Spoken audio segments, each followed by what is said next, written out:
안녕하십니까. 청년정책 전문가 설석입니다. 지금 우리 청년들 취업 준비할 시간도 지원도 늘 부족합니다. 이런 때 서울 청년 포털에서 4월 15일까지 청년수당 신청자를 모집한다니 서울 거주 만 19세에서 34세 미취업 청년들이라면 꼭 신청해야겠죠? 이뿐만이 아닙니다. 서울 창업허브, 청년 일자리 센터 등 청년의 취업 지원에 서울이 든든한 힘이 된다는 사실, 청년 여러분께서는 결코 잊지 말아야 할 것입니다. 이 캠페인은 청년의 삶을 바꾸는 서울특별시와 함께합니다.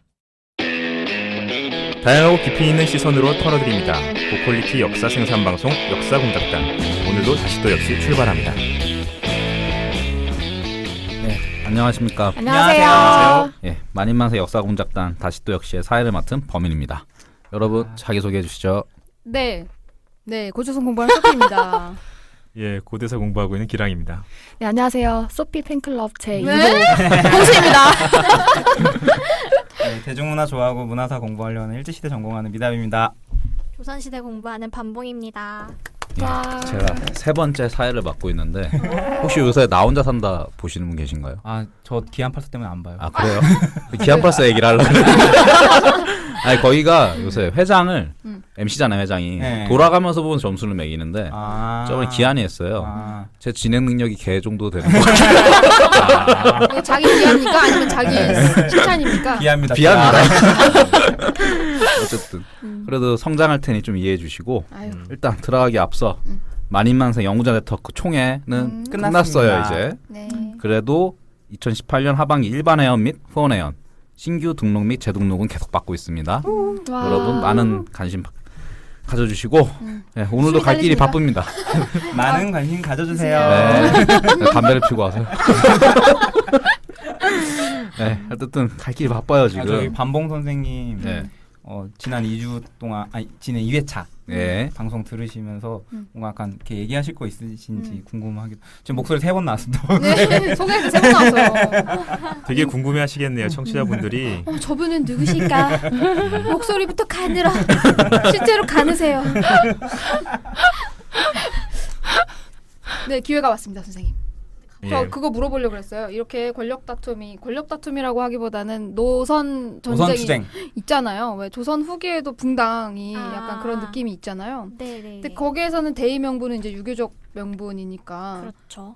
그렇지만 그것을 빙자한 권력을 차지하려는 소변의 동공지진. 어떻게든 점점 딸리고 있어. 어떻게든 얘기를 만들어 보겠다. 빨리 말을 시켜보겠다. 어떻게든 말을 시키겠다. 대화는 자연스러워야 돼.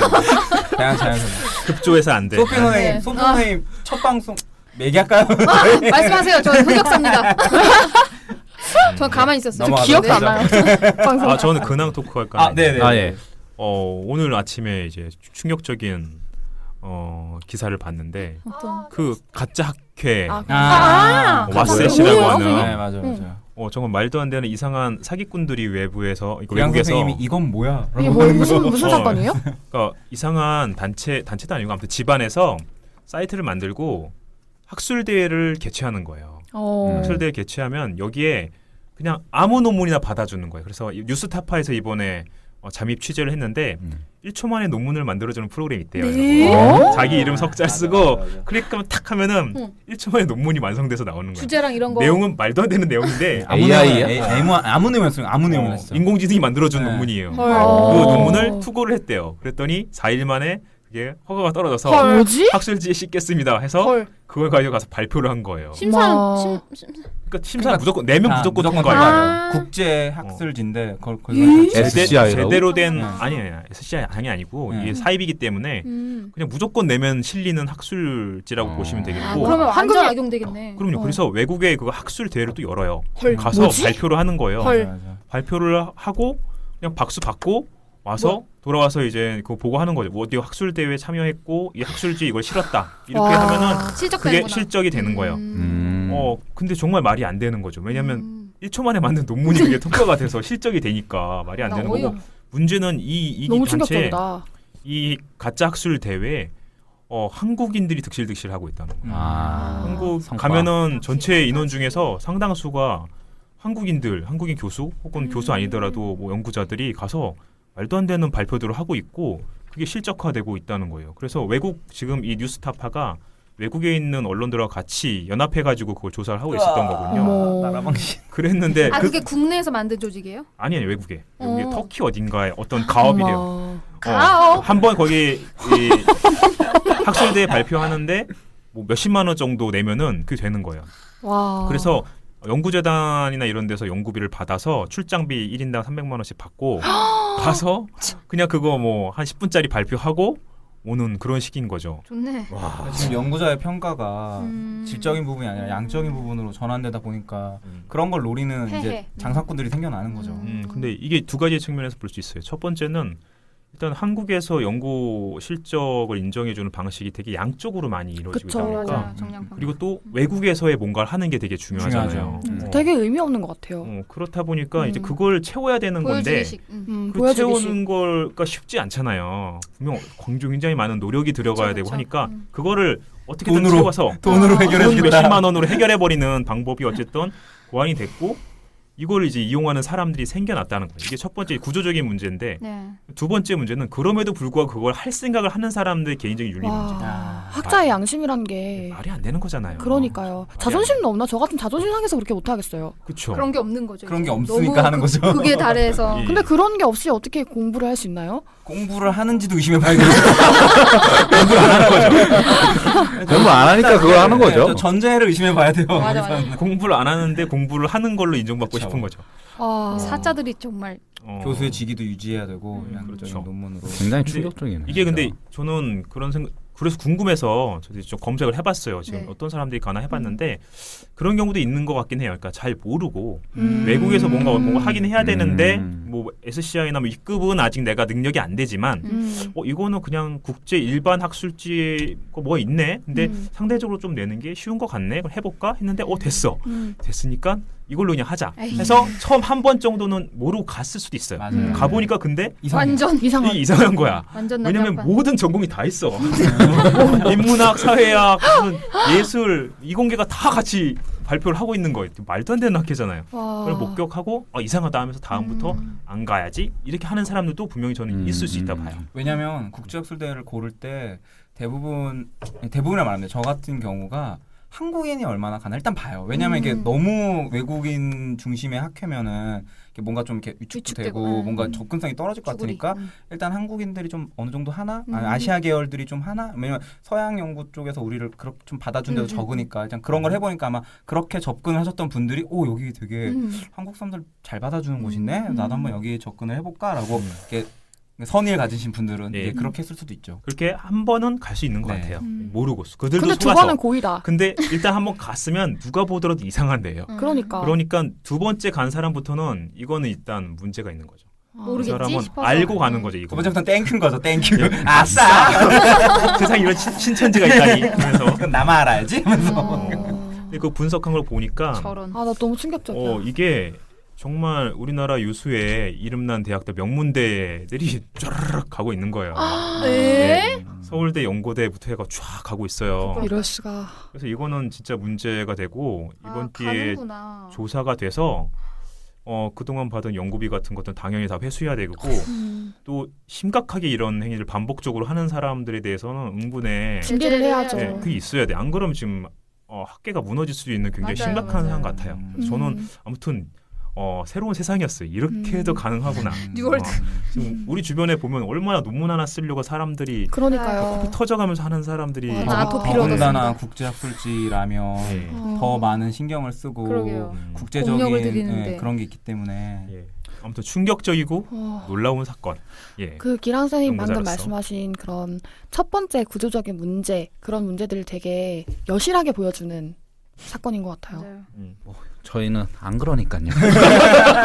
저희는 그런 사람이 아닙니다. 저희 열심히 쓰고 있어요. 진짜 열심히 1초 만에가 아니고 1년 동안 씁니다. 저희는.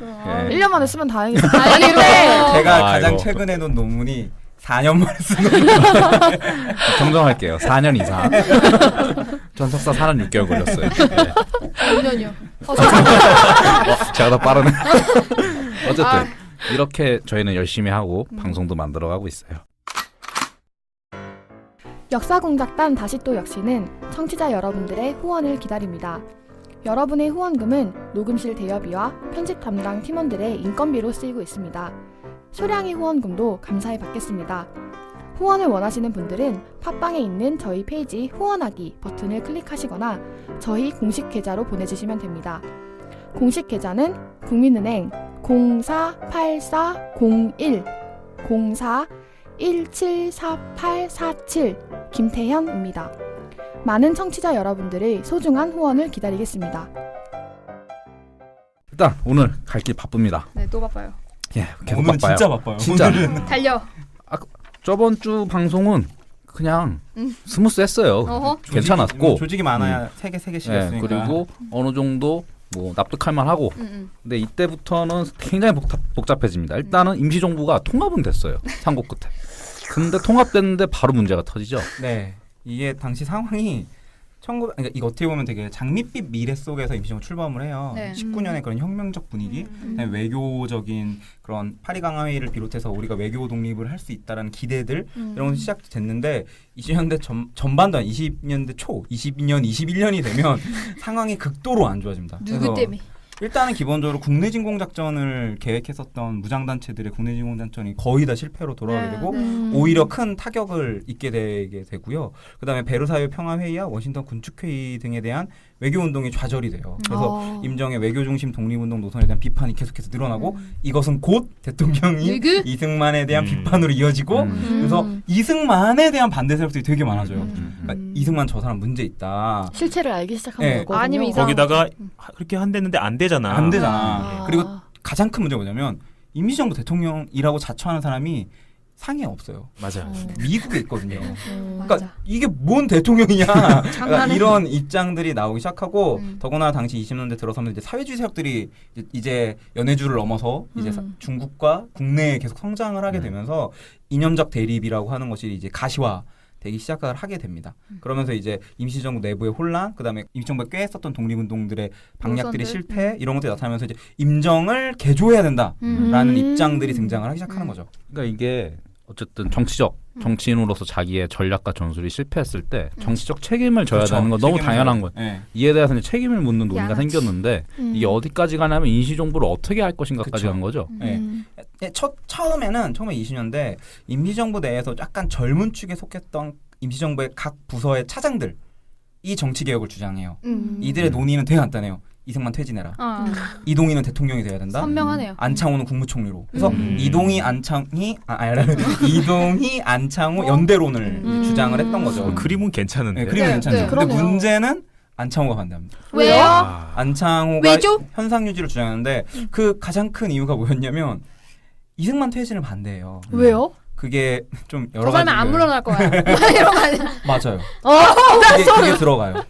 그래서 일본에 일단 그러니까 우리가 지금 대통령을 탄핵해서 쫓아내면 일본이 이것을 악선전할 것이다.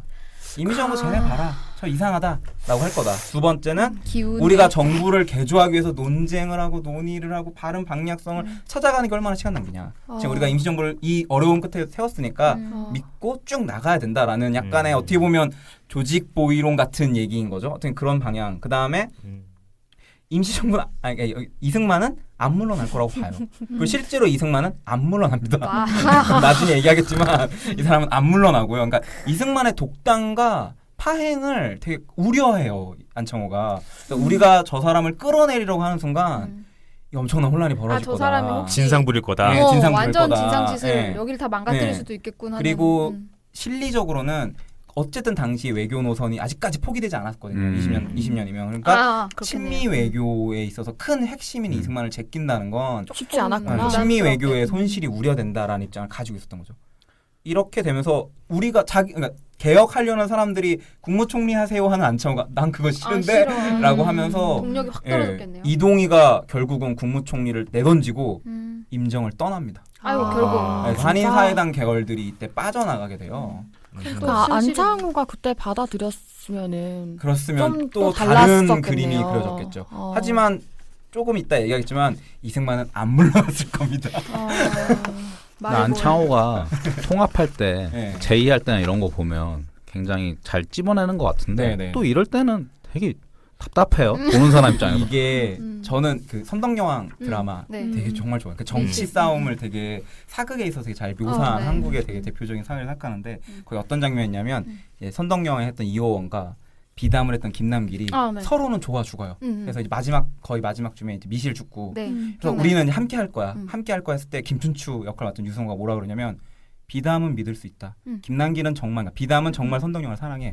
하지만 비담의 세력은 그렇지 않아라고 말하거든요. 그러니까 안창호를 보면서 계속 그런 느낌이 들었어요. 안창호 개인은 정말 임시정부의 발전과 통합을 생각하고 무언가 고민하는 사람인데 그의 세력들은 어쨌든 이승만과 연결이 되어 있기도 하고 아니기도 하고 막 복잡한 거죠. 그 상황 속에서 이제 안창호의 행보라는 게 단순히 개인 안창호의 행보라기보다는 안창호로 대변됐던 이 세력들의 입장이 계속해서 반영되고 있었던 거고 거기에는 아직은 우리가 이승만의 세력을 제낄 순 없다. 쟤네는 데리고 가야 한다라는 입장들이 녹아있던 것이 아닐까라고 이것도 역시 개인적인 추측을 해봤습니다. 그런 네, 안창호를 잘 이해해 주시는.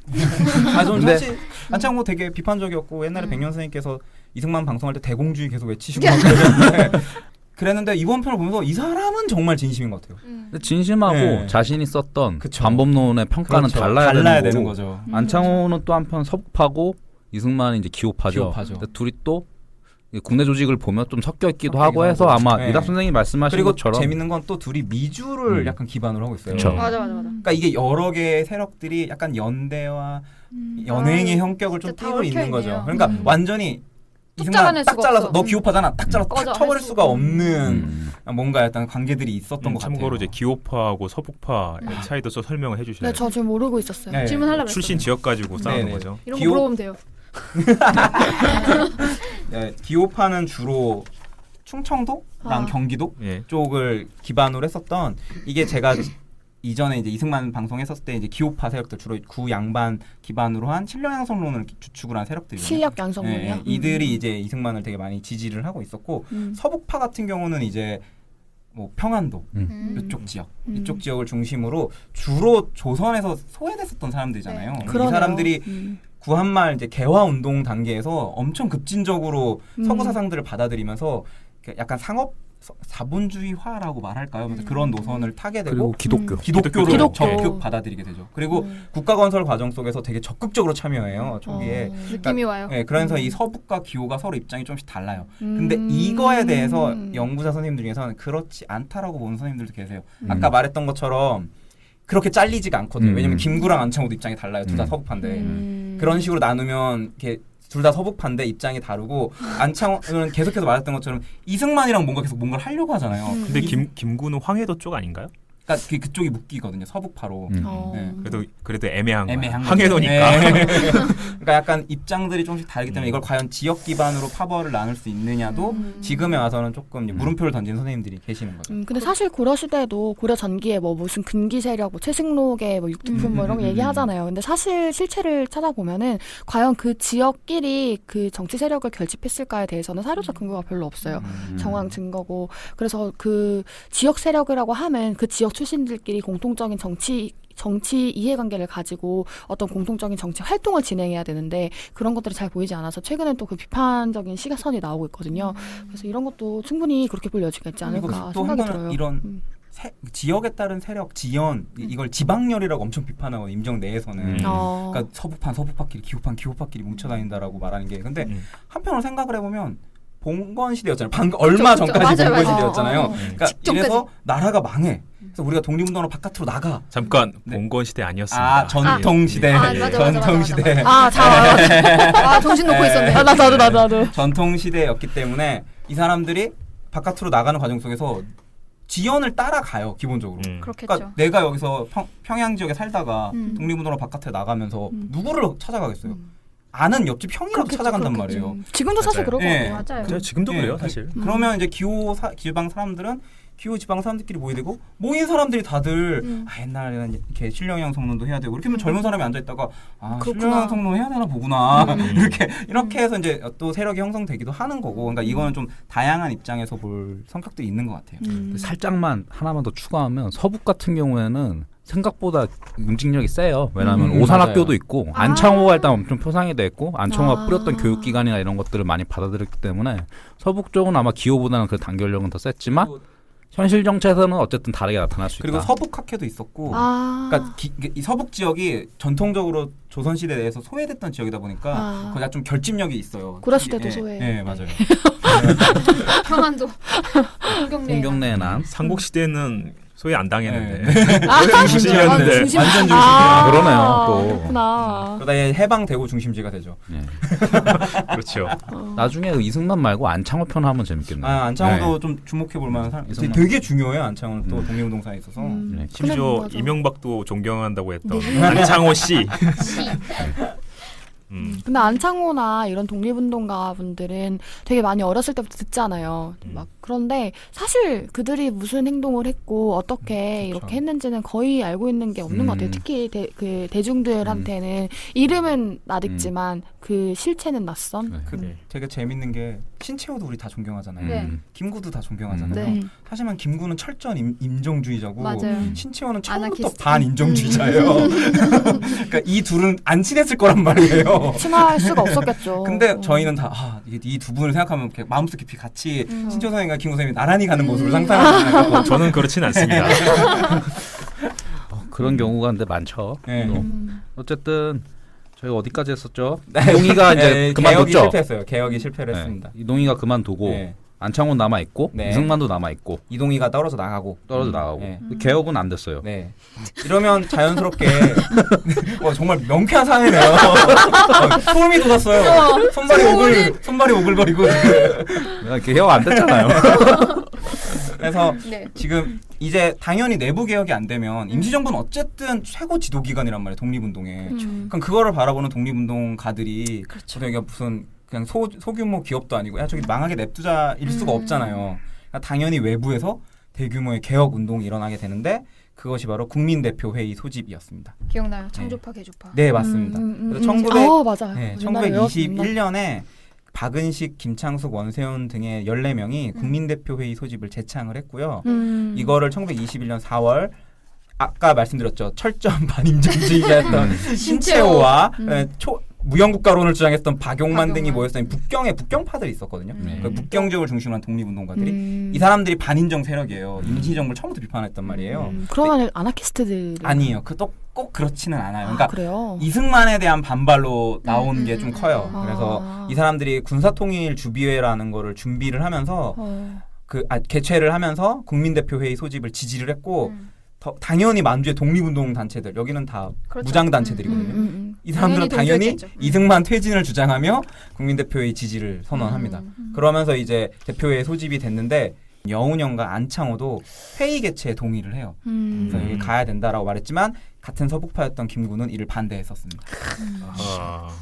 그래서 왜 이렇게 독립운동가에서 엄청 지금 빠르거든요. 21년 거의 2월서부터 시작해서 5월 사이에 거의 모든 지역의 독립운동가들이 국민대표회의 해야 된다라고 얘기를 하고 있어요. 진짜 못된 짓 했나 보다. 네. 근데 그렇죠. 네, 그랬을 수 있었던 이유가 당시 임시정부를 더 이상 독립운동의 최고 기관이 아니라는 강한 비판의식이 공유되고 있었어요. 첫 번째로는 그 사람들의 인식이거든요. 네. 총이 상해 임정이라는 건 소수 사람들이 멋대로 세운 거다라는 비판을 계속해요.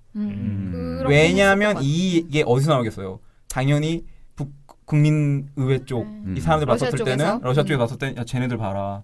저 우리랑 통합한다 말만 해놓고 뒤통수 쳤던 애들이다. 이런 입장들이 나왔던 거고 정부라고 하는 제도 자체가 독립운동의 현실과 맞지 않다. 싸워야 입장이에요. 된다. 예. 무슨 정보냐 뭐 이런 당을 만들어야 된다는 입장. 그러니까 당이 훨씬 유연하고 빠른 활동성을 갖추는데 당이 먼저다. 정부라고 하는 건 어쨌든 의회도 둬야 되고 기구도 설립해야 되기 때문에 무겁죠. 움직임이 좀 무겁다라는 거고 세 번째가 제일 커요. 위임 통치 차원의 이승만 대통령이 아니다. 얘는 인정할 수 없다. 얘가 대통령을 잇는 한 임시정부는 인정할 수 없다라는 거였어요.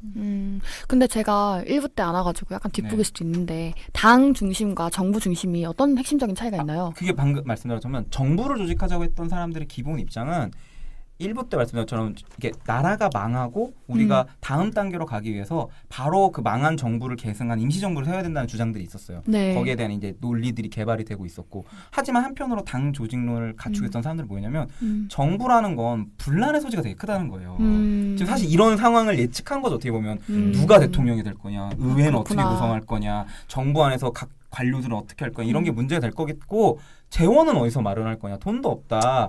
그렇기 때문에 당이라고 하는 형태로 만들어서 독립운동의 상황에 빠르고 유연하게 대처해야 된다라는 실리성을 많이 강조했던 거예요. 실리를. 권력 다툼이 될까 봐 이런 경계한 거죠. 거군요. 3.1운동을 보고 되겠다. 저 정도 민중의 지지면 되겠다 했는데 막상 통합하고 수립해보니 그 정도 역량과 그 정도 힘을 갖기가 어려워진 거죠. 국내와의 연결이 잘 되지 않는 거예요. 정부가. 그러면 독립운동 가들만 모여있는 당이 더 유용한 거죠. 정부는 어쨌든 국민과 토지가 있어야 되거든요. 국토가 있어야 되는 거니까. 그래서 이렇게 당론이 어쨌든 특세할 수 있는 배경이 만들어진 거죠. 이때부터 이제 당론이 나타나기 시작합니다. 정부가 아닌 당으로 가야 된다라는 입장들이 나오기 시작한 거죠. 근데 이미 존재하고 있는 정부를 또 해체하는 것 모양새가 안 이쁘잖아요. 그쵸. 안 이쁘죠. 그게 이제 문제가 되는데 상해 임시정부 내에서 그래서 두 파로 갈라집니다. 상해 임시정부 내에서 절반은 아까 여운형이나 안창호처럼 국민대표회의 해야 된다, 개조해야 된다라는 입장을 갖추고 있었고 반대편은 뭔 소리냐, 정부는 옹호되어야 된다라는 입장을 가지고 있었는데 이때 이제 국민대표회의를 개최하자고 주장했던 사람들이 뭐만 하면 될 것 같냐는 생각이냐면 이승만만 내보내면 되지 않나. 그러니까 분란의 씨앗. 분란의 씨앗. 이승만만 제거하면 제거하면. 문제가 없다 해서 탄핵안을 올려요. 이때 불신임안을 올려서 이승만을 쫓아내려고 하는데 네. 이게 안창호의 예언대로 되는 게 뭐냐면 이승만이 절대 사직을 하지 않겠다고 선언합니다. 거기서 한 발 더 나가서 뭘 하냐면 따로 각원을 조직하겠다 그래요. 따로 내각을 꾸리겠다고 얘기를 해요. 그러니까 나는 여전히 대통령인데 대통령이 내각을 따로 꾸린다는 건 정부가 두 개가 되는 거잖아요. 그럼 그만큼 지지 세력이 있었어요, 이승만? 이승만은 당시에 어느 정도의 지지 세력을 가지고 있었어요. 미주에 있었죠. 미주에도 있고 정부 내에도 기호파 중심으로 이승만에 대한 지지 세력도 있었어요. 무시가 안 되는구나. 그래서 그렇게 목리를 부리니까 오히려 탄핵하자고 했던 의원들이 전원 사직서를 제출합니다. 나 안 해. 아니 차라리 근데 이 탄핵 자체는 위험한 발언이거든. 뭐라고요? 사살, 사살을 하고 하든가. 총사벌로 왜 암살. 이렇게 너무 절차만 따지는 거 아니에요? 이거 잘라야 돼. 범인 선생님 실망해서. 결국 주먹은 가깝습니다. 자 일단 탄핵 자체는 가결이 된 건가요? 네, 불신임안은 통과됐어요. 통과됐는데 이승만이 인정하지 않는 거예요? 목리를 부린 거죠. 근데 그럼 법치주의가 아닌 거 아니에요? 국민대표에서 통과된 거예요? 아니죠. 임시정부 의정으로 통과된 거예요. 이거를 거절한다고? 근데 이때 이승만이 보여주는 되게 독재적인 성향이 이때부터 계속 드러나는데 의회를 무시해요. 누구 같네? 네. 아니 누구 같은 게 아니라 본인 같은 거예요. 본인 그 해방되고 국가세웠을 때 의회 인정 안 하잖아요. 거의. 독재자의 성향이 이때도 엄청 드러나서 그걸 아예 인정을 하지 않고 몇몇 불순한 세력들이 뭐 지금 의회를 몰아가지고 뭐 나를 막 그런 입장을 가져요. 이해가 안 가는 게 그렇게 명분론으로 했던 사람들이 임시정원은 절차까지 통과해서 불신을 냈어요. 근데 이승만이 인정을 안 해요. 근데 이거를 그냥 가만히 냅둔다고. 현실적으로 탄핵이 되지 않고 만약에 대통령이 따로 내각을 꾸려버리면 정부가 두 개가 되는 거니까 이걸 가장 경계해요. 임시정부에 있는 사람들은. 그걸 감수를 했어야지. 아니 폭탄 던지면 돼요. 그럴 거면 그러니까 이게 위험을 감수하지 않으면 뭔가 할 수가 없어요. 이런 큰일은. 제가 너무 많은 걸 바랬군요. 근데 이게 그러니까 이승만을 당시에 이게 아직 20년, 22년 이 단계잖아요. 이 단계에는 여전히 이승만이 힘이 있어요. 왜냐하면 외교 독립에 대한 기대와 가능성이 완전히 철폐가 되지 않았어요. 근데 이승만 말고 외교 독립을 할 수 있는 인물이 없었던 건가요? 그렇게 인식들을 하고 있었던 거죠. 원탑이어서 원탑. 박사님이시잖아요. 이건 역시 40파 40이라. 잠깐만 그러면은 지금 국민대표의 지지파들이 그냥 나가버렸으면 여전히 임시정부에 이승만이 계속 장으로 있는 거예요? 네, 대통령입니다. 그럼 탄핵을 됐지만 탄핵이 결국 안 된 거예요? 탄핵안이 통과되지 그러니까 그냥 무효화된 거죠. 그러니까 이제 그걸 신청했던 의원들이 다 사직해버렸으니까. 그러니까 의회에서 가결이 됐는데 이승만이 안 받아들였고, 그러니까 빡친 의원들이 나가버린 거죠. 이건 거죠. 이럴 수가. 너무 이상하다. 이 법이 이상하잖아요. 진짜 이상한데요? 효력이 없는 법이고 나가면 안 되는 거였어. 끝까지 몰끌랭이 나부르는데. 이걸 보니까 임시정부가 뭔가 시스템이 문제가 많네요. 이 당시에 사실 이게 나중에 다시 얘기했지만 저도 사실 제도사나 정부사 쪽으로 깊게 오래 보지는 못했어요. 그래서 왜 의원들이 사직을 선택할 수밖에 없었는지는 아마 연구가 있거나 아니면 연구를 해야 될 부분일 것 같긴 한데 어쨌든 이 당시에 이런 선택을 해요. 저도 좀 의아하긴 했거든요. 뒤에 보면 이제 실제로 탄핵을 하게 되는 과정이 나올 텐데 이제 그건 뒤에서 다시 말씀드리도록 하겠습니다. 예, 어쨌든 결론은 이승만은 남아있고 반대파들은 나가버리고 네. 이승만 천국이네요 나름 또. 네, 근데 문제는 밖에서 엄청나게 큰 규모의 국민대표회의가 1923년 1월에 독립운동가 130명이 모여가지고 이거 신채호 이거요. 더군다나 어디서 하냐 상해에서 해요. 바로 앞마당에서. 네, 앞마당에서 하는 거죠. 그러니까 이때 이제 의장으로는 만주에서 활동했던 김동삼, 안창호가 부의장 이런 식으로 해가지고 4개월 동안 회의를 진행을 합니다. 국민대표회의가. 약간 좀 이렇게 진짜 좀 어깨가 좀 되는 분들이. 네, 다들 좀 급 있는 분들이 레벨가 오신 조금 거고 높으신 분들. 이 당시 참여했던 사람들을 좀 보게 되면 이제 북경 군사 통일에 아까 말씀 북경파, 이르추크파 고려공산당 그다음에 대한국민의회도 들어왔고요. 서북파 참여했고요. 기호파 일부들이 다 왔네요. 다 왔네. 그다음에 서간도에 썼던 무장단체인 서로군정서가 참여했고요. 네, 상해파 고려공산단도 이때 들어와 있었습니다. 그러니까 사실상 거의 모든 조직이 다 참여를 했어요. 원래 잠깐만 이거 원래 임시정부 만들 때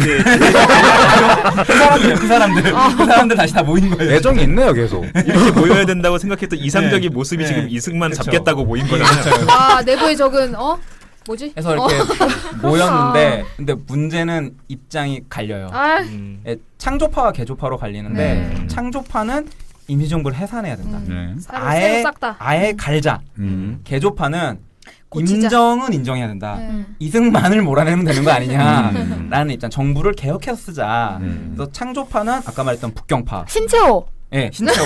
이거 기억이 났어. 맞아. 그다음에 이쿠르치 아니고요. 이르크츠파 고려공산당. 그다음에 대한국민의회. 여긴 왜 그런지 알겠죠? 알겠어요. 대한국민의회는 저 조직은 없애야 된다라는 입장이고 개조파는 이제 내부에 있었던 안창호를 중심으로 한 서북파, 그다음에 기호파들, 그다음에 서간도의 서로군정서가 기본적으로 임시정부 소속 군사 무장단체거든요. 그렇기 때문에 여기도 개조파의 역할을 썼고 당연히 임시정부에 참여했었던 상해파 고려공산당들도 그렇죠. 개조파의 입장을 주장했었습니다. 그래서 개조파의 주장은 임시정부가 세워진 지 5년이나 됐다. 대외적으로 사람들이 이미 알고 있다. 별로 되지도 않았구만. 이런 임시정부를 없애고 새로운 조직을 만들면 임시정부를 지지했던 사람들이 등을 돌릴 거다. 이런 입장을 갖고 있는 거예요. 근데 이런 걱정이 저는 이해는 돼요. 저는 이해가 가요. 왜냐면은 진보 정당들이 계속 당명 바꾸고 하는 거에 대해서도 그런 되게 그런 적이 있었거든요. 피곤하다. 기껏 자리 잡아놨더니 또 이렇게 한다고. 그래서 파벌투쟁을 우려를 해요. 이렇게 되면 또 나눠서 싸울 거 아니냐. 그다음에 새롭게 기관을 설립하면 임정이 있는데 새로운 기관 만들면 두 개가 있다. 이거 안 된다. 이런 주장을 했고요. 창조파는 기본적으로 정부를 부정합니다. 정부라는 건 비대한 행정, 관료적인 개혁 이래서는 독립운동 못한다 라는 입장이고 임시정부는 현재 능력도 없고 준비도 안 되어 있고 생기도 없고 대중에 대한 모든 영향 상실했다. 이거 없애도 된다 라는 입장을 갖추고 있었습니다. 정말 생각들이 많이 달랐네요. 이게 거칠게 그럼 정리하면 임정을 일종의 전위 조직으로 운동단체로 갈 거냐 아니면 대중의 지지 획득 그리고 외부의 인정을 더 중요시할 거냐라고 이해하면 될 것 같은데. 네, 뭐 비슷한데 그 임정을 전위 조직으로 운동단체로 창조하자는 건 아니에요. 그냥 새로 만들자는 거예요. 근데 그 형태가 당의 형태를 떼어야 된다는 주장들이 되게 많았어요. 이때 당으로 만들어야 된다라는 입장들이 좀 많았거든요. 사회주의 쪽 입장이 강한 거 아니에요? 그렇죠. 당론은? 사회주의 쪽 입장이 좀 강하기도 했죠. 네. 마음이 무겁네요. 정말 이런 다양한 논의들 속에서 도대체 이 나라를 어떻게 끌어가야 될 것인가 이런 생각을 했던 거 아니에요? 권력자의 입장에서. 이게 당으로 가는 게 오히려 좀 더 힘든 것 같다는 생각도 들어요. 너무 이질적인 사람들이라 이게 당이 되나? 근데 사실 어떤 구조를 쓰고 어떤 정치 조직을 쓰던 이들이 다 다르기 때문에 같은 문제는 계속 발생할 것 같아요. 그래서 제가 이번 이 4회에 걸친 방송의 테마를 말씀드려요. 안 되는데 어떻게든 우리 이거 해봐야 된다라는 독립운동가들의 의지. 그건 진짜 대단해. 근데 그게 인간의 역사인 것 같아요. 인간의 역사 중에서 뭐 되는 게 잘 있었나요? 다 안 된다고 생각했지. 회의론인가요? 죄송합니다. 낙관론인가요? 회의론인가요 이거? 어차피 안 되는 거니까 해보지 뭐 이런 건가요? 그래서 결론은 안 됐습니다. 양파의 대립으로 1923년 5월 의장 김동삼이 떠났고요. 가버렸어. 개조파 대다수가 회의에서 탈퇴해버립니다. 아. 개조파가 이제 이렇게 창조파랑 더 이상 협의가 안 된다 나가버렸고요. 창조파들끼리만 남아서 6월 2일 국호를 한 연호를 기원으로 하는 새 정부를 결성했고 8월 말에 러시아 블라디보스토크에 새 정부를 결성하기로 해서 갔는데 1924년 2월 소련 정부가 너네 다 퇴거해라 라고 요청을 하면서 정부는 해산됐고 창조파는 다시 원래 자신들의 근거졌던 북경으로 다 돌아오게 됩니다. 이것도 참 우울하다. 그렇죠. 우울하네요, 네. 진짜. 근데 창조파 얘기가 맞은 거잖아, 또 이 근데 측면. 이게 좀 논란이 있어요. 아니야. 제가 좀 길게 쓰진 않았는데 어떤 논란이냐면 당시에 그 창조파들이 정부를 수립하잖아요. 근데 네. 이들은 당을 만들려고 했었단 네. 말이에요. 그래서 소련이 그걸 문제 삼아요. 너네 이거 당이야 정부야? 그러니까 그 입장에서 얘네가 좀 약간 정치적인 미스를 해요. 해가지고 이거 해산해 이렇게 되는 과정이거든요. 정세 판단 또 실패했군요. 네, 약간 그런 게 있었죠. 아쉽네요. 소련은 뭘 그러니까 싫어했다는 거예요? 당을 원했던 거예요. 당 조직으로 건설될 거라며. 그런데 왔는데 얘가 정부 조직인 거예요. 그래서 야, 너네 뭐 왜 정부야? 했더니 아니에요. 저희는 이게 정부 조직인 것처럼 보이지만 사실은 당 조직 형태를 띠고 있어요. 약간 이런 식의 얘기를 하다가 얘는 뭐야? 이렇게 뭔 소리야? 나가. 약간 이렇게 약간 오류를 살짝 범하게 돼요. 거기서. 그래서 그럼 제가 좀 웃기게 얘기하긴 했지만 약간 그런 오류를 범하면서 이제 해산 조치가 들어가게 되는 거죠. 그러면은 결국 창조파가 러시아에 세운 정부 당이 나라 없어졌고 네, 정부예요. 정부가 없어졌고. 정부가 없어졌고 상해 임시정부 결국 하나만 네. 남네요. 네, 아니, 임시정부가 이게 남았죠. 잘나서 남는 게 아니라 끝까지 버텨서 존버의 승리. 존버. 끝까지 나오면 되는 거죠, 뭐. 뭐 살아남는 게 이기는 거죠. 생존이 이기는 그래서 거니까. 이때 그러니까 개조파와 상해 임정 유지파들이 서로 손을 잡습니다. 그래서 우리 어떻게 하냐? 개조를 하자 그럼. 정부를 개조하자라고 손을 잡아서 방법은 하나죠. 이승만을 탄핵하면 됩니다. 이승만을 탄핵하기 위한 길을 가게 됩니다. 또 탄핵 문제예요, 이승만. 네. 또 거부하면 어떡해? 글쎄. 근데 임시정부에서 이렇게 탄핵 나고 불신을 받는데 네. 영향력이 계속 있다는 것도 참 신기하고. 근데 그만큼 그 독립외교 운동 네. 외교를 이런 힘이 있었고 내부에 어쨌든 기호파든 모든 세력이 자기 세력이 있었기 때문에 버틸 수 있었다. 그래서 24년에 전 이게 정말 재밌었어요. 어떤 전략을 취하냐면 임시의정원을 일단 장악해요. 개조파들이 대거 진출하거든요. 개조파들이 임시의정원에. 네. 이때 이제 임시의정원 진출 놓고 또 한바탕 싸움이 벌어지긴 하는데 어쨌든 개조파가 다 진출을 합니다. 그래서 뭘 내놓느냐? 대통령은 유고다. 유고 상태다라고 해요. 아예 불신임을 하는 게 아니라 유고를 때리는 거예요. 없애버렸구나. 아니요. 미국에 있다. 미국에 있기 때문에 아. 그러니까 뭐였냐면 지금 현재 미국에 있는 이승만은 빨리 상해로 돌아와라. 차라리. 돌아오지 않으면 얘는 너는- 유고다. 그러니까 유고가 그거잖아요. 유사시 비상 사태잖아요. 그러니까 죽었거나 몰랐어. 이런 상태를 말하는 거잖아요. 그래서 너 안 돌아오면 유고 상태야. 유고가 되면 국무총리가 직권 대리할 거야.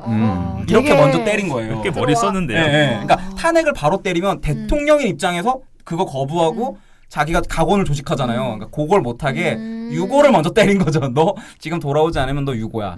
근데 이제 돌아오지 않자 8월 22일 결국 결의가 확정되면서 대통령으로서 이승만의 직권이 중지됩니다. 그리고 국무총리 이동영이 직무를 대리하게 되고요. 드디어. 그래서 대리 대통령을 통해서 이승만의 간섭 여지를 없앤 다음에 1925년 2월 22일 개회된 제13회 임시의정원에서 일단 이승만의 세력 기반이었던 구미위원부를 폐지합니다. 진짜 정광석가처럼 시원해. 다 날리는 거예요. 속 시원해. 그래서 구미위원부 폐지시키고 18일 날 이승만 탄핵하고 23일 날 면직시키고 박은식을 일사천리. 대통령으로. 지금 거의 박근혜 탄핵 기분이었어. 그러나 근데 박은식 얼마 뒤에 돌아가시잖아요. 네 맞아요. 이때 거의 초기 대통령만 잠깐 하시고 이경진가? 돌아가시고. 네, 돌아가신. 금방 돌아가시고. 근데 이승만 탄핵당했으니까 이제 임시정부 잘 되는 거 아니야? 근데 문제가 잘 가야지, 이게 이제. 문제가 이게 얘만 탄핵당하면 네. 된다며. 이승만을 날렸는데 문제는 외곽에 여전히 독립운동 단체들이 음. 많고 임시정부 안으로 통합되어 있는 사람들이 없었어요. 아 속상해. 네, 그래서 이제 일어나게 되는 운동이 뭐였냐면 민족유일당 운동이 일어나게 됩니다. 한 번 더 국민대표회의를 실패했지만 한 번 더 우리 합쳐보자. 아 눈물 날 것 같아. 근데 이번에는 특징이 뭐냐면 아예 당건서를 목표로 해서 일어나요. 네, 민족유일당 운동이 일어나게 되고 이거에 불을 붙인 건 통합의 상징 안창호 선생님이십니다. 안창호가 뭔가 중간 포인트에서 계속 등장하네요. 네, 되게 네. 많이 안창호 특집 꼭 해야겠네요, 우리. 바느질 되게 잘하시는 것 같아요. 잘 키워. 네. 그러니까. 그래서 1926년 7월 8일에 안창호가 상해 임정 3일당이라는 곳에서 연설해서 우리의 혁명운동과 임시정부 문제라는 연설을 통해서 민족혁명을 위해서는 전민족이 힘을 모아 대혁명 정당을 만들어야 된다라고 선언을 하면서 당으로 집결하자라는 얘기를 꺼내요. 분명히 하네요. 네. 그렇게 되면서 이제 당시 창조파들과 만나서 설득을 하는데 이게 되게 좋은 안창호는 되게 좋은 수를 내잖아요. 네. 되게 좋은 수였던 게 뭐냐면 임시정부 개조파 입장에서 임시정부는 그대로 두고 싶어요. 창조파들은 뭔가 새로운 정당을 만들고 싶어요. 그걸 적당히 거기를 절충했구나. 봐봐, 민족유일당을 만들 거고 그 당이 정부를 통치할 거야. 이게 민족유일당 운동의 핵심이거든. 이당 치국론. 그러니까 안 없애도 돼. 당을 만들면 창조파 너희가 원하는 대로 새롭게 당을 만들어서 이 당이 임정을 다스릴 거야. 약간 줄타기 아닙니까? 안창호가 정말 잘하는 거죠. 해가지고 북경파랑 합의를 해서 북경의 대독립당 조직 북경 촉성회라는 걸 만들고 이것이 중국 관내로 전부 다 퍼져나가면서 상해, 광동, 무안 등지의 촉성회들이 연이어 설립되게 되고 임시정부도 헌법을 개정해서 민족유일당이 만들어지면 정부의 통치권은 그 당에 있다라고 하는 걸 헌법에 집어넣어요. 그렇구나. 저는 시켜주지는 않겠지만 정치 못할 것 같아요. 안창호가 이런 수를 못 낼 것 같아. 사실 저는 되게 뛰어난 것 같아요. 그래서 저도 안창호를 좋아하는데 좋아해요. 왜냐면 전향하지 않았고 목사를 또 하시는 것도 있고 예, 해화동 가면은 동상도 있고 한데 어쨌든 해화동에 동상이 있어요? 네, 그 흥사단 건물에 있긴 한데 들어보니까는 처음에는 사실 이승만 때문에 좀 별로라고 생각했는데 정말 임시정부 통합을 해 모든 걸 쏟는 분이네요. 그러니까 어쨌든 안창호의 우리는 이렇게 다 뭉쳐서 하나가 돼야 된다는 입장이 있으세요. 근데 제일 재밌는 건 사료를 보다 느낀 건데 안창호는 사회주의를 싫어합니다. 근데도 이렇게 활동을 해요. 대단한 거죠. 대단하신 분. 기본적으로 사회주의 별로 안 좋아하시거든요. 근데도 기본적으로 그러니까 소비에트 체제나 이런 걸 좀 약간 이렇게 옹호하진 않으세요. 비판적으로 보세요. 대의를 위해서. 그래도 통합을 해야 된다라는 입장을 갖고 계신 거예요. 그러니까 이승만은 분열의 아이콘으로 이승만이 찢어 발기면 안창호가 주워다가 꿰매고 있고 풀칠하고 있는 그런 분위기네요. 그럼 이승만이 다시 와서 찢고. 이제 이승만은 더 이상 못 찢습니다. 누가 찢습니까? 누가 찢냐면 알아서 찢어집니다 이제. 근데 문제가 되는 게 이게 당시에 민족유일당 운동이 일어났었던 배경이 중국 국민당이랑 중국 공산당 사이에 국공합작이 있었어요. 1924년에 이게 모델이었어요. 쟤네도 저렇게 손을 잡았으니 우리도 유일당이라고 하는 하나로 합쳐져야 된다라는 입장을 가지고 있었던 거죠. 확실히 외부에서의 그런 사건이나 이런 거 영향 많이 받네요. 왜냐면 기본적으로 해외 독립운동가들이 있잖아요. 국내에도 신간회가 대표적이죠. 그렇죠. 신간회도 이 당시 비슷한 시기에 전개가 되거든요. 근데 문제는 신간회 해산도 비슷한 이유잖아요. 그렇죠. 27년에 국공합작이 와야 되고 해소입니다. 해소. 국민당과 공산당이 대결하기 시작해요. 그리고 거기다가 28년에 코민테르에서 12월 태제에서 좌우 연대보다는 사회주의자들의 독자성이라는 걸 강조해라라는 입장이 떨어지게 되고요. 여기서 어떤 사건이 터지냐면 29년에 이렇게 메모 환조라는 사건이 벌어지게 되는데 당시 이제 제중한천 제1구 상해지부라고 이게 사회주의 조직이거든요. 여기서 어떤 문구를 내냐면 전조선 피압박 대중 제군들이여 전 세계 피압박 민중의 피로 싸워 세워진 제군의 조국 소비에트 러시아를 제국주의 강도군의 무력적 포위에 직면해 있다라고 선언을 해요. 여기서 뭐가 문제였을 것 보이지 않으세요?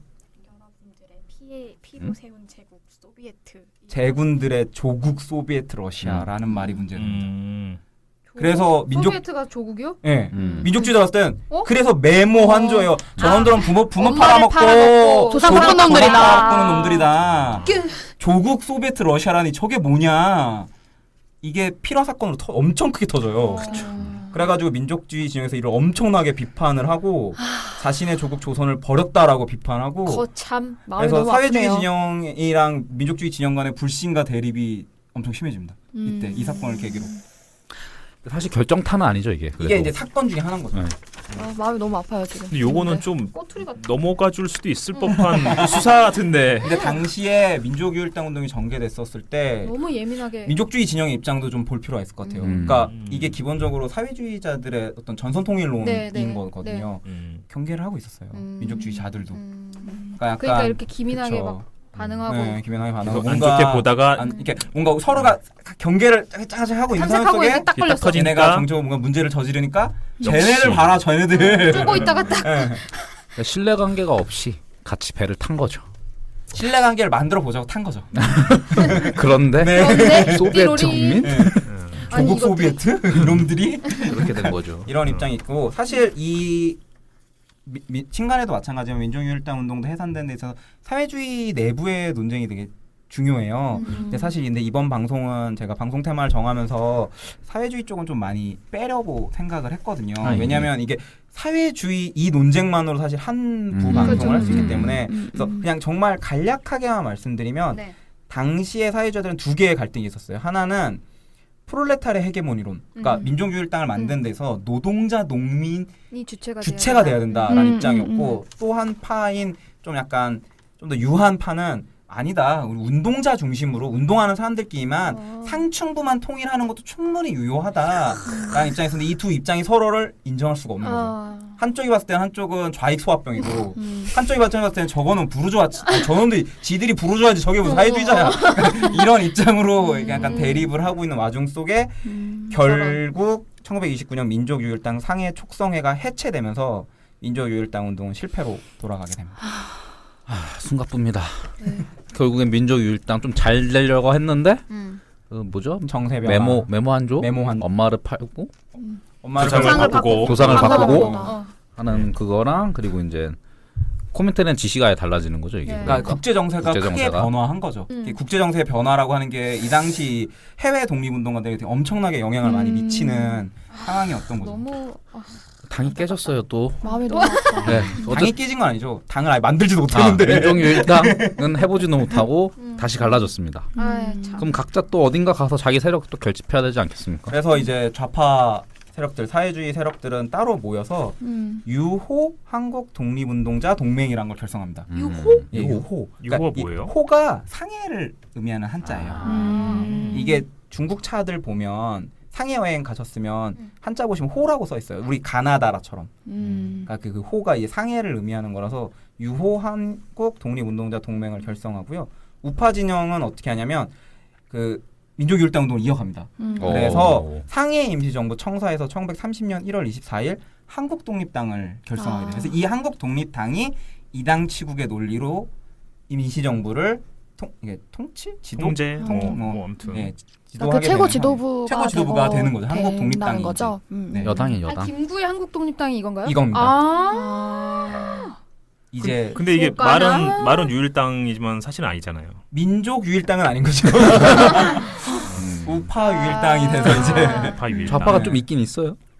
이 당시는 아마 없는 걸로 알고 있어요. 나중에 그 조소왕 뭐 하면서 합치는 거 아니에요? 네, 조소왕 그건 이제 4부에서 이제 나 기억나 대박. 예, 고생하셨습니다. 또 그냥 막 끝내려고. 아니, 끝내려고. 어쨌든 통합임시정부부터 외부에 있었던 국민대표회의 그리고 이승만 탄핵 그 다음 있었던 민족유일당 이후에 깨지고 나서 깨진 것도 아니죠. 해보지도 못하고 한국독립당이랑 유호 한국 독립운동자 동맹으로 갈라진 상황까지 정리가 된 것 같아요.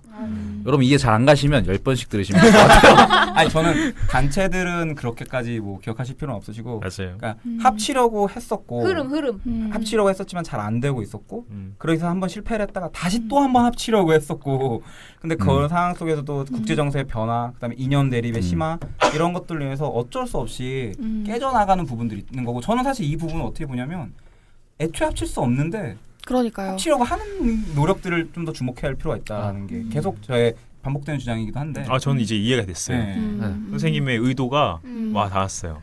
저도 그 수업 들을 때 고3 때 이거 너무 맥락 없이 그냥 단체만 빡빡 던졌었는데 이게 다 들어오네요. 이제 무슨 말인지 알겠네요. 이게 사람들이 분열주의자이고 대세를 못 봐서 막 분열된 게 아니라 원래 그냥 다른 사람들이 근데 뭉쳐야 되니까 그거를 어떻게든 누르고 뭉쳐보려고 발버둥을 치는데 안 되는 거지. 화학적으로든 뭐 물리적으로든 안 되는 와중에서 안 되는 거 계속 부서져 가면서 계속 합치려고 하는 노력이 와중에 보는 거죠. 그걸 이제 강조하시고 싶으신 거고 저는 아까는 진보정당 얘기했는데 갑자기 또 이제는 자유한국당도 생각나요.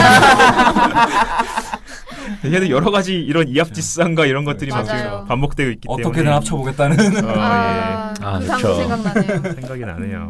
뽀뽀했던 그분들도 생각나요.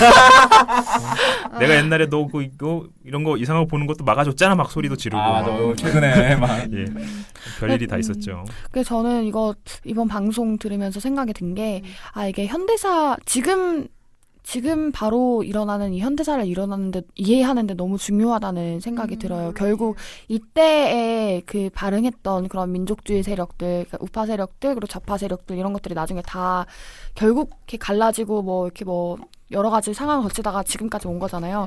그래서 지금을 이해하는데 너무 중요하다는 생각이 들고 그러네요. 사실 조금 아쉬운 건 여유가 좀 더 있었다면 사회주의 쪽이 사실 이때 보시면 있지만 이론, 조직의 전선론, 통합론 이런 건 다 사회주의적에서 먼저 개발해내거든요. 그러니까 사회주의자들 내부에서 노선 투쟁이 엄청나요. 이때 사실 그런 부분이 싹 빠진 채로 약간 이렇게 정치사적으로만 좀 얘기한 게 어떻게 보면 들으시는 연구자나 일반 청취자분들에서 역시 권력 다툼 그냥 뭐 지들끼리 이렇게 싸우는 거지 독립운동 똑같네라고 생각할 수도 있는데 사실 그런 부분이 좀 아쉬워요. 저는 어쨌든 의도 자체는 그런 정치사를 보여주고 싶은 마음이 있었지만 그 이면에는 분명히 독립운동에 대한 노선 투쟁이 되게 치열하게 진행되고 있었는데 최강에서 이제 그건 다 생략한 채로 얘기를 하다 보니까 또 오해 부분이 있지 않을까 좀 우려되는 부분도 있는 것 같아요. 근데 그게 알 것 같은 게 방금 기랑 선생님이 말씀하신 거 저 완전 확 와닿았는데 그게 미담 선생님의 의도가 이해 갔다는 게 그게 그냥 당시 사람들은 향후 이 나라를 어떻게 건설할 것인지에 대한 이념이 각자 너무 달랐던 거예요. 그러니까 그게 단순히 이런 정치적 이해관계나 세력이 있었다면 이런 통합 노력을 하지도 않았을 것이고 그러니까 이제 이걸 어떻게 해야 될 것인가 이런 정말 처절한 고민들 이런 것들 때문에 자꾸 통합하려고 하고 안 되고 이런 게 아닌가 그리고 그렇기 때문에 비장함이 느껴지네요. 통합이 안 되는 거죠. 그러니까 그렇게 절박하니까 그러니까요. 이게 지금 야 쟤네 미쳤나봐 저런 식으로 하면 망하는데 그러니까. 이게 오히려 이해관계로 움직였으면 더욱더 쉽게 이렇게 뭉칠 수도 있었을 텐데 이게 자기의 신념과 그러니까 그냥 딜하고 거래해서 하면 되니까 근데 이거는 정말 지금도 그렇잖아요. 지금도 좌파나 우파 양측에선 저렇게 하면 나라 망한다고 그러잖아요. 좌파들이 하면은 나라 망한다. 나름 진정성 있는 거죠. 그러니까요. 다들 진정성이 있는 상황인 것 같아요. 그래서 안창호가 빛이 나는 거죠. 그걸 어떻게든 키워가지고 고매곡장 너네가 원하는 대로 어떻게든 꾸며낸 거고요. 그릇이 넓은 사람인가 봐요. 판봉 선생님? 뭐 하실 말씀 없어요? 꾹 참고 있던 것 같은데 계속 자기 말하고 싶은데 주무시면 안 됩니다. 억지로라도 말하세요. 사색당파 얘기해줘야 되는 거 아니야? 조선시대랑 비교해서 어때요? 제가 봤을 때 4부가 우리 반봉 선생님이 얘기하실 게 많을 것 같아요. 4부 이후로 총체적 평가 받는 걸로 하고 다음 이야기는 혁명정당 근데 사실 이걸 혁명정당? 이거 제가 붙이긴 했는데 본인이 붙이셨으니까 혁명정당이라 할게요. 아니요. 정당으로 해주세요. 정당. 그래요? 싫어요. 다양한 정당이 다양한 정당과 임시정부의 관계를 이제 살펴볼 텐데요. 다음 시간에도 많은 관심 가져주시기 바랍니다. 수고하셨습니다. 감사합니다.